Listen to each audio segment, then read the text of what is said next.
Oke, halo rekan-rekan. Dalam video kali ini saya akan menjelaskan dan memberikan tutorial bagaimana cara pengisian pada form listing. Ya, nah, seperti yang kita ketahui bahwa form listing ini digunakan oleh kita semua ya untuk melisting properti yang akan kita kerjasamakan pemasarannya ke DB Pro. Jadi form listing ini adalah fungsinya sebagai bukti MOU atau bukti kerjasama atau juga bisa menjadi bukti kesepakatan secara tertulis ya antara pemilik properti dengan kita sebagai agent dari DB Pro. Ya, nah pada video kali ini saya akan jelaskan cara pengisiannya. Jadi bagi rekan-rekan yang masih bingung bagaimana sih cara mengisi form listingnya, nah berikut saya akan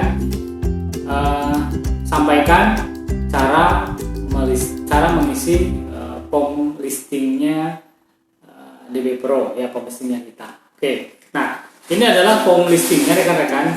Ini adalah bentuk form listingnya. Jadi form listing ini ada satu lembar rekan-rekan ya, jadi satu lembar. Nah bagaimana sih cara mengisinya form listing? Oke. Nah, yang pertama yang di atas ini adalah yang sebelah kiri ini pihak pertama. Ya, pihak pertama yaitu kita, ya, PT Prabu Mega Property dan alamatnya ini di Jalan Pasirwangi Raya, Kapling 7, Kelurahan Pasir Luyu, Kecamatan Regol, Kota Bandung. Oke. Nah, jadi ini cara ngisinya ini bisa ditulis tangan rekan-rekan. Jadi formnya rekan-rekan bisa tulis tangan saja. Bisa ditulis tangan. Yang pertama ini ada nama broker. Nama broker ini diisi oleh nama rekan-rekan sebagai pelisting. Ya, jadi nama rekan-rekan sebagai pelisting ini ditulis di nama broker. Nah, yang kedua, yang di bawahnya ini ada nomor HP atau WA. Nah, nomor HP atau WA ini diisi nomor handphonenya rekan-rekan ya yang aktif.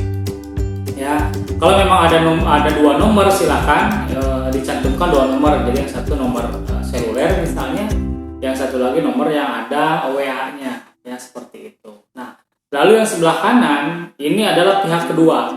Nah, pihak kedua ini diisi oleh nama owner ya atau kuasa jual kalau memang propertinya dikuasakan jualnya. Tapi jangan lupa, nah, kalau memang yang dicantumkan yang kuasa jual itu kita wajib meminta surat kuasa jualnya dari owner ya, seperti itu.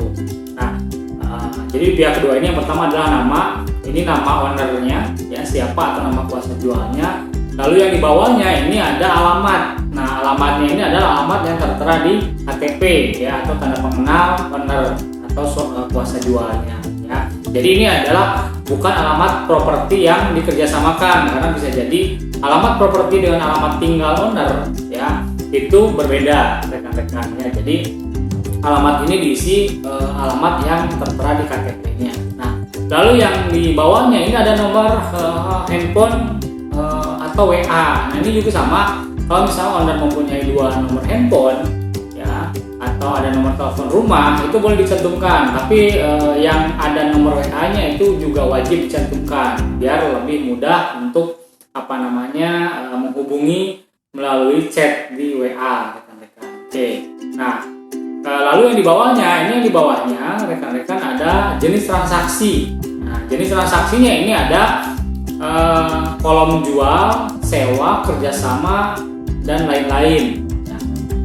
Nah, jadi pada kolom ini nanti disesuaikan. Jadi kerjasama ini apakah mau dijual atau mau disewa atau dikerjasama. Tinggal rekan-rekan pilih saja.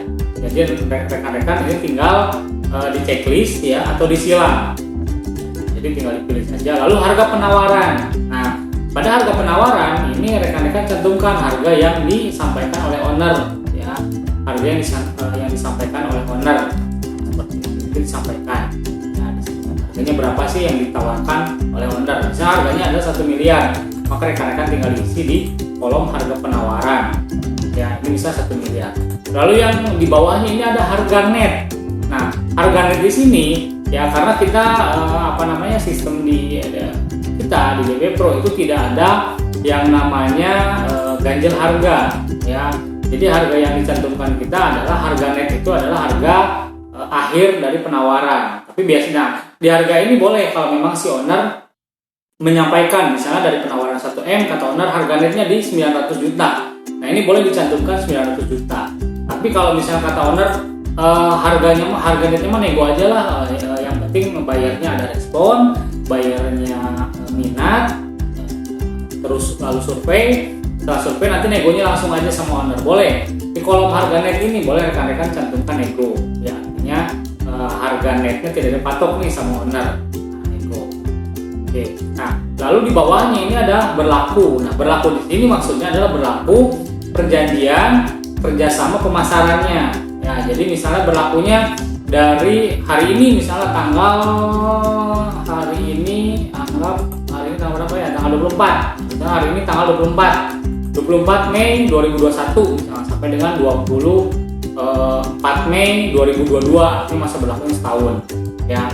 Nah, masa berlaku setahun ini kalau misalnya memang terjual sebelum masa berlaku, ini tidak jadi masalah, artinya kerjasamanya otomatis terputus. Nah, lalu yang di bawahnya ini ada tipe.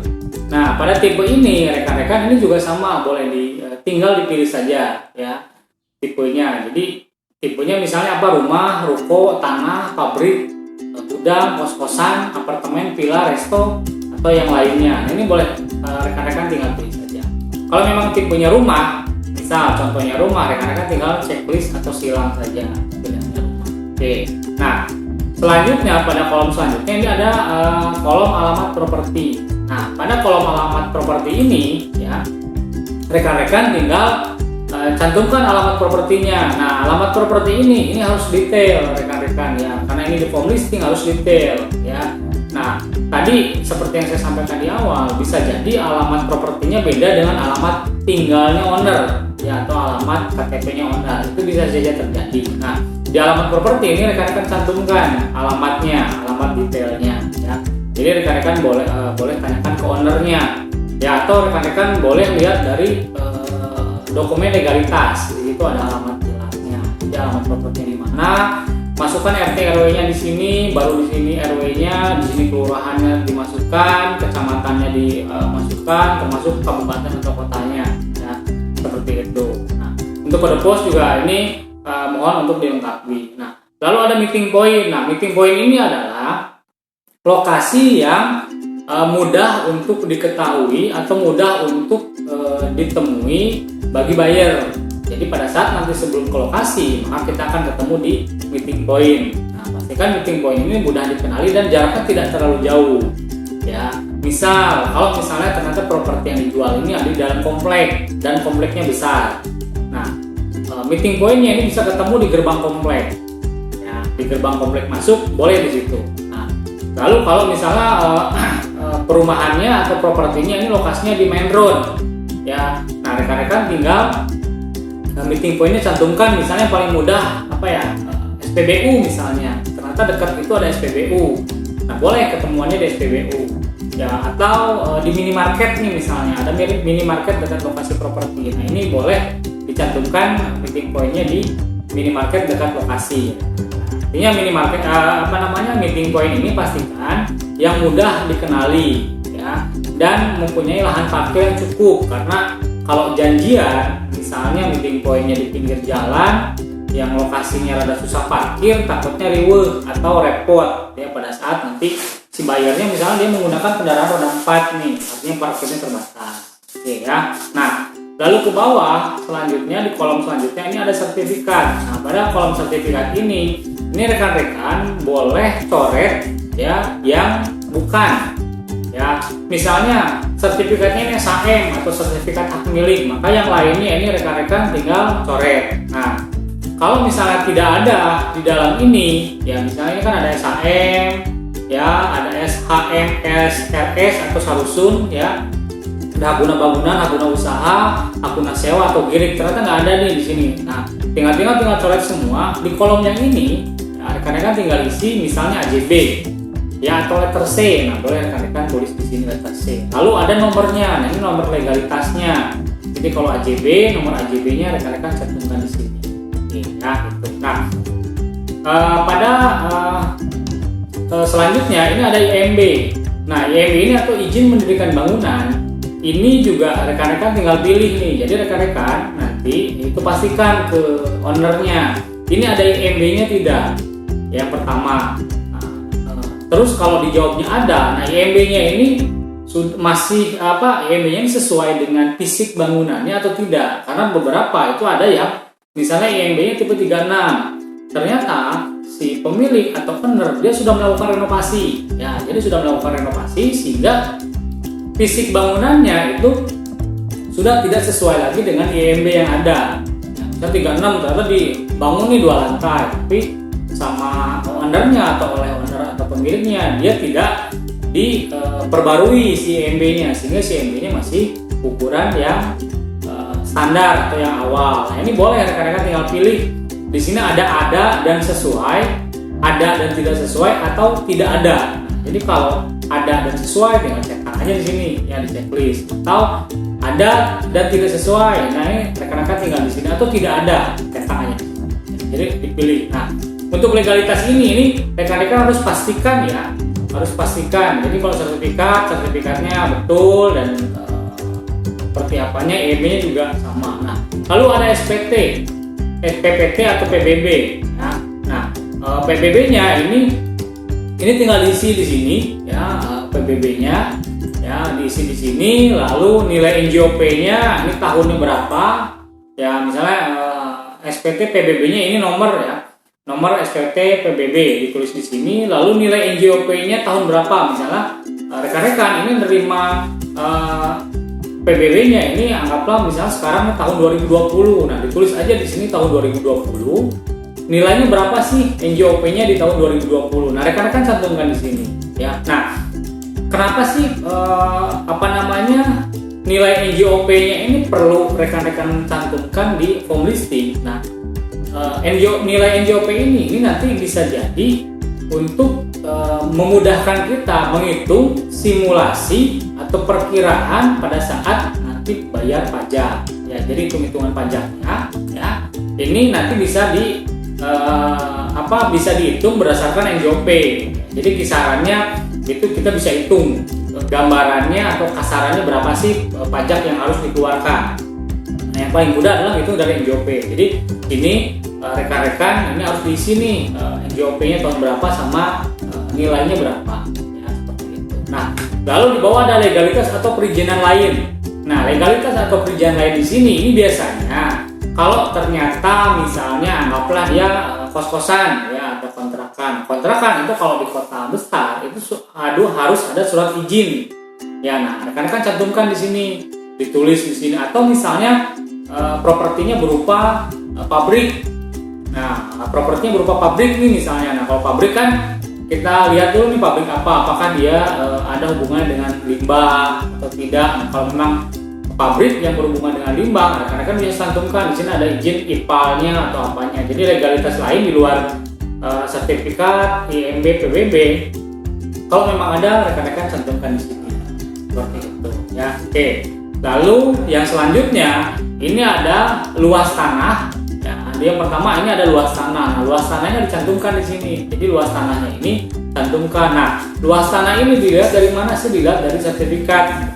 Ya, dilihat dari sertifikat atau dari legalitas tadi. Berapa sih luasan tanah yang sesuai dengan legalitasnya? Anggap misalnya luas tanahnya 100 meter. Nah, rekan-rekan tinggal isi di sini luas tanahnya 100 meter. Lalu luas bangunannya berapa sih? Nah, luas bangunannya rekan-rekan tinggal isi.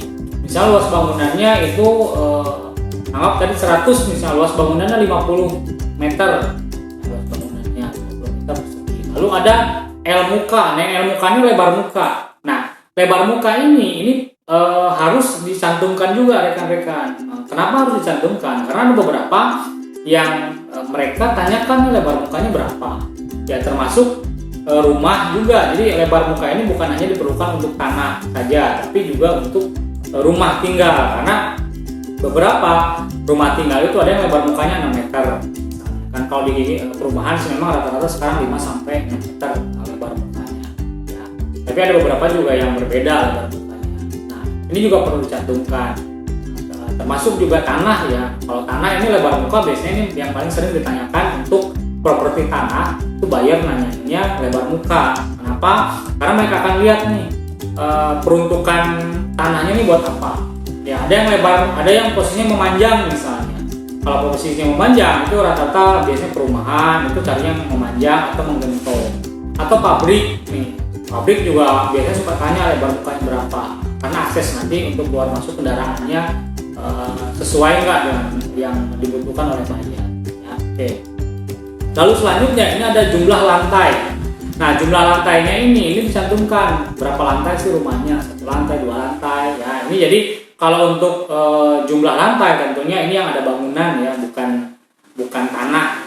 Jadi kalau tanah mah tidak perlu diisi jumlah lantainya. Ya. Nah, lalu ada listriknya berapa watt sih tegangannya. Nah, ini juga bisa ditanyakan kalau diisi. Nah, lalu ada jumlah kamar. Jumlah kamar, ini ada kamar utama.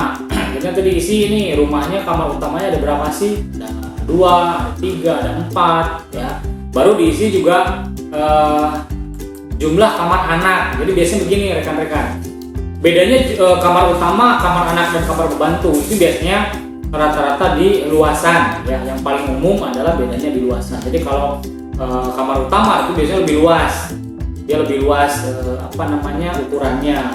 Kalau kamar anak dia biasanya ukuran lebih kecil, dan untuk kamar pembantu ini biasanya jauh lebih kecil lagi dibanding kamar anak.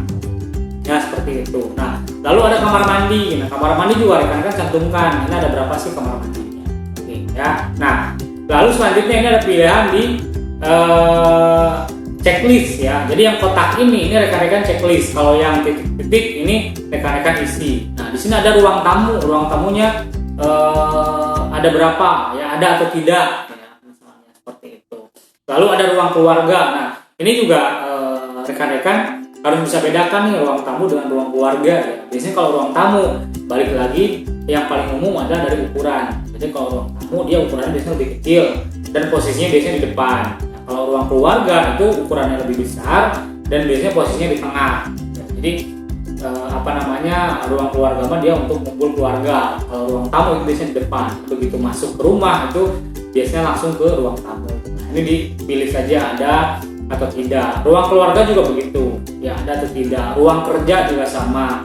Ada atau tidak. Ruang ibadah atau musola atau tempat beribadah lain ya itu juga dipilih. Termasuk ruang makan. Nah, lalu ada dapur bersih. Ya, lalu ada dapur bersih dan dapur kotor. Nah, biasanya kalau dapur bersih ini kalau untuk rumah-rumah yang mereka sediakan dapur bersih, ini dapur bersih lebih ke biasanya mereka ada minibar ya, atau biasanya dapur bersih ini letaknya di dalam rumah ya, di dalam rumah. Nah, kalau dapur kotor ini letaknya biasanya di belakang. Jadi dapur kotor ini biasanya digunakan untuk cuci pakaian, letak mesin cuci. Ya, itu biasanya itu yang disebut dapur kotor. Jadi lokasinya ada di belakang. Kalau dapur bersih itu biasanya di dalam rumah. Ya, di dalam rumah kalau dapur bersih. Kalau dapur kotor itu tempat cuci ya, cuci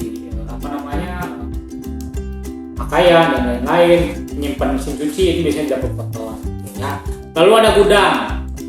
Nah, ada gudang. Nah, gudang juga nanti kalau memang ada gudang ini dipilih saja ada gudang, tinggal dicetak ya gudangnya ada. Lalu ada teras, ya ada terasnya nggak sih si rumahnya, ya. Lalu ada gazebo di sini pilihannya, ya ada gazebo dan terakhir ada garasi, ya. Nah, garasinya ada atau tidak, ya di sini. Nanti mereka tinggal pilih. Nah, garasi ini dia tinggal dipilih ada masuk berapa kendaraan. Misalnya garasinya masuk 2 mobil, 1 mobil, ya atau berapa mobil, nah mereka masuk aja. Ya. Nah, lalu ada halaman depan, ada nggak sih halaman depannya? Ya, halaman depannya ada atau tidak, atau memang bangunannya dipulih nih ya, ke depan, jadi nggak ada halaman di depannya. Lalu ada halaman belakang. Nah, halaman belakang juga sama, ada halaman atau tidak. Biasanya kalau ngobrolin halaman ini lebih ke ruang terbuka yang biasanya dia tidak ada dinding, ya tidak ada dinding, atau biasanya kasih tanaman ya atau taman kecil. Ini ada halaman belakang atau tidak. Nah, lalu ini adalah ada airnya pakai apa sih? Pakai pump atau sumur. Ya, ini tinggal dipilih aja. Kalau memang ada PDAM, dipilihnya pump. Kalau memang hanya sumur, dipilih sumur. Atau kalau ada keduanya, diceklis aja keduanya. Ya. Lalu ada telepon. Nah, telepon kalau ada dicantumkan ada berapa line atau ada berapa jalurnya, ya, atau berapa jaringannya. Ya, nanti tinggal dibikin. Lalu ada AC atau tidak, nah rekan-rekan juga tinggal di checklist saja kalau memang ada AC-nya dan dicantumkan di sini AC-nya ada berapa unit di rumah. Oke, ya itu. Nah, lalu ada perabot yang disertakan. Nah, perabot yang disertakan ini maksudnya properti ini atau rumah ini atau yang ada bangunan ini dia dijual furnish atau unfurnished atau semi furnished. Nah, kalau full furnished ini semua properti yang di dalam termasuk elektronik yaitu dijual. Jadi harga yang dicantumkan adalah termasuk semua yang ada di dalamnya. Nah, jadi dari furniture termasuk elektronik. Nah, seperti itu. Atau ada unfurnished. Unfurnished ini memang kosong. Jadi rumahnya kosong, tidak ada apapun. Nah, atau semi furnished. Nah, kalau ngobrolin semi furnished ini lebih ke furniture yang nempel. Ya, misalnya kitchen set. Ya, itu nempel nih. Kitchen setnya nggak dibongkar karena memang ribet misalnya. Lalu itu dimasukkan, dijual aja deh, diikut sertakan itu semi furnished. Atau lemari yang menempel. Nah, beberapa rumah itu suka ada lemari yang dia nempel ke dinding, ya seperti itu. Nah, itu masuknya semi furnished, ya. Nah, lalu di bawahnya ada desain. Desain rumahnya itu apa sih? Ada mansion, ada minimalis, ada mediterranean, ada tropis, ada asri, ada kolonial, ada etnik. Nah, itu rekan-rekan pilih saja, ya. Pilih saja. Kalau misalnya rumahnya minimalis nih, yang lainnya dicoret aja. Ya, nah, lalu ada bangunan tahun. Nah, ini rekan-rekan tanya ke ownernya atau pemilik, ini rumahnya atau bangunannya tahun berapa sih dibangun? Ya, nah rekan-rekan tanya rekan-rekan tinggal tanya ke owner lalu tulis di sini. Ya, rekan-rekan tinggal tahun berapa sih? Nah, kalau memang renovasi, nah ini ada suka Pak ini rumahnya tahun 2000 tapi sudah saya renov tahun 2010 misalnya atau 2015 kemarin saya renov. Nah, ini rekan-rekan boleh cantumkan 2015 tapi di sini ditulis aja dalam kurungnya renovasi. Jadi bangunan itu sudah direnovasi tahun 2015 seperti itu. Nah, lalu di selanjutnya ini adalah letak atau posisi. Nah, letak atau posisi ini hook atau non hook. Jadi kalau ngobrolin hook ini biasanya rumah di ujung, ya, yang ada tanah lebihnya biasanya, atau memang tidak ada tanah lebih juga bisa disebut hook, ya, hook dengan tidak ada tanah lebih. Jadi hook ini adalah posisi rumah atau tanah atau properti yang di ujung. Nah, itu biasanya hook disebutnya, atau dia pas belokan, atau dia ada dua muka. Nah, atau non hook ini rekan-rekan tinggal dipilih. Nah, lalu ada pilihan di sini hadap. Nah, hadap kemana sih properti itu? Nah, kalau ngobrolin hadap ini pastikan maksud hadap ini adalah menghadap ke jalan. Jadi rumah yang posisinya muka yang menghadap ke jalan itu yang disebut dengan hadapnya kemana. Nah, kenapa sih hadap ini juga perlu dicantumkan rekan-rekan? Karena beberapa dari buyer itu mereka percaya dengan Feng Shui, atau beberapa ada yang meyakini bahwa saya rumahnya cari propertinya harus hadap selatan misalnya, harus hadap barat. Nah, ini perlu dicantumkan di sini rekan-rekan. Jadi nanti bisa tahu. Nah, lalu ada lebar jalan. Nah, lebar jalan ini seberapa meter? Ini juga penting rekan-rekan cantumkan. Lebar jalan ini berapa meter misalnya? 5 meter, 6 meter, 7 meter, berapa meter ini perlu rekan-rekan cantumkan. Nah, lebar jalannya berapa? Nah, lalu keadaan hunian. Jadi si propertinya itu mesti dipastikan nih apakah memang saat ini kosong atau ditempatin pemilik atau dijaga. Jadi rumahnya kosong tapi ada yang ngejaga nih, tanahnya kosong tapi ada yang ngejaga, ya, atau tersewa seperti itu. Nah, kalau tersewa ini coba ditanyakan ke ownernya. Jadi ini misalnya mau jual nih rumahnya tapi rumahnya dalam kondisi saat ini sedang disewakan. Nah, itu ditanyakan, Pak ini disewanya sampai dengan kapan? Nah, lalu ditanyakan juga kalau misalnya ada yang mau beli, ini bagaimana dengan penyewanya? Apakah penyewa bersedia untuk mengosongkan propertinya pada saat ini sudah dibeli atau tidak? Nah, itu nanti kesepakatan atau tanggung jawabnya dari owner, ya, seperti apa? Oke. Lalu di kolom selanjutnya ini ada kesepakatan komisi atau fee. Nah, kalau ngobrolin komisi ini di kita aturan sekarang dari R&B itu untuk jual ya itu komisinya di minimal 3%. Ya, jadi untuk jual itu minimal di 3% ya. Baik primary maupun secondary. Nah, kalau untuk sewa itu kita minimal di 5%. Jadi untuk sewa itu minimal 5%. Nah, setelah diisi di sini ini baru nanti diparap ya. Jadi jangan lupa setelah isi komisi atau fee-nya ini boleh diparap sama owner. Ya, jadi artinya si komisi itu juga disepakati oleh owner. Nah, lalu ini jenis listing ya. Jadi untuk jenis listing saya sampaikan sedikit saja ya karena ini sudah disampaikan di materi terpisah ya. Apa sih bedanya eksklusif, sole agent sama open? Ya, ini saya sampaikan sedikit saja. Kalau eksklusif ini adalah kuasa penuh, artinya owner dan siapapun itu tidak bisa memasarkan properti itu. Jadi properti itu hanya dipasarkan oleh kita. Kalaupun di luar kita mau memasarkan boleh, tapi itu ada di kuasanya kita. Nah, kalau sole agent ini hampir sama, hanya saja bedanya kalau sole agent itu owner atau pemilik dia boleh memasarkan, tapi di luar itu tidak boleh. Sama seperti eksklusif. Nah, kalau open ini terbuka, jadi siapapun boleh memasarkan properti itu. Seperti itu. Nah, lalu di bawahnya ada keterangan tambahan. Nah, keterangan tambahan ini boleh diisi dengan keterangan tambahan yang tidak ada di pilihan, misalnya tidak ada di checklist atau di keterangan. Anggap misal ada kesepakatan bahwa komisinya ini pemilik ngasih komisinya 10% nih, tapi jika terjual dalam waktu 2 bulan, boleh rekan-rekan cantumkan di sini. Komisi 10% jika terjual sampai dengan bulan apa misalnya boleh, atau misalnya rekan-rekan cantumkan di sini bahwa keterangan tambahannya misalnya sertifikat saat ini sedang dijaminkan di bank, ini boleh dicantumkan seperti itu, sedang diakunkan di bank. Jadi ini keterangan yang tidak ada di sini boleh rekan-rekan sampaikan. Nah, lalu di bawah, yang di bawah ini ada 7 poin rekan-rekan ya. Nah, ini sebelum ditandatangan oleh owner, pastikan ke owner untuk membaca 7 poin ini. Ya, jadi tolong ke owner, Pak, tolong dibaca ini 7 poin ini, Pak. Jika Bapak sudah sudah berkenan, Bapak sudah sepakat, ya, Bapak silakan ditandatangan. Nah, jangan lupa ini tanda tangannya adalah tanda tangan owner yang sebelah kanan. Ini menggunakan materai yang 10.000 ya, karena sekarang materainya berlaku 10.000. Jadi di sini diisi tanggalnya berapa, hari apa, ya, lalu owner tanda tangan di atas materai. Ya, tanda tangan. Lalu di sini adalah kolom tanda tangannya broker, ya, tanda tangan broker di sini tanda tangan. Jadi rekan-rekan yang listingnya ini tanda tangan di sini. Lalu ini ada tanda tangan principal marketing manager. Ini tanda tangan principal ini nanti bisa ditandatangan oleh saya, oleh Pak Irwan atau Pak Wawang.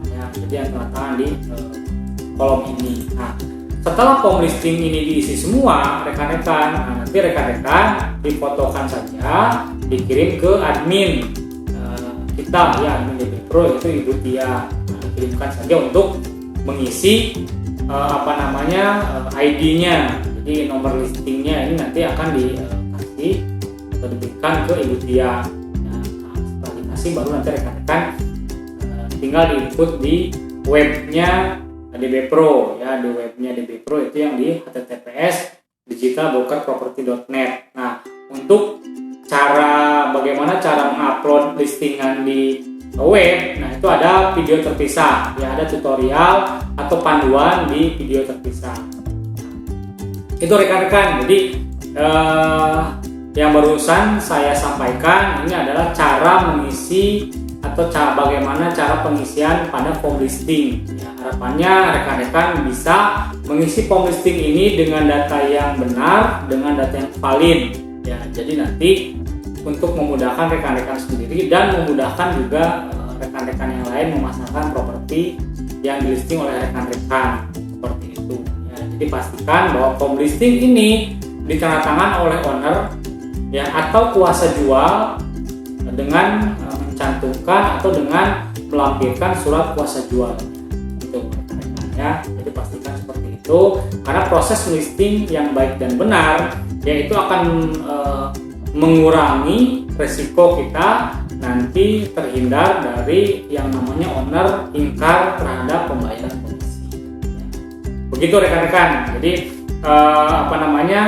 untuk video ini ya semoga bisa membantu buat rekan-rekan yang masih bingung cara mengisi form listing. Nah, ini videonya rekan-rekan. Jadi semoga video ini bisa membantu rekan-rekan untuk mengisi form listing ya. Jadi rekan-rekan nanti nggak bingung dan akan semakin bersemangat untuk menambah atau memperbanyak listingan ya. Itu saja paling dari saya rekan-rekan. Semoga video ini membantu. Sampai ketemu lagi di video selanjutnya.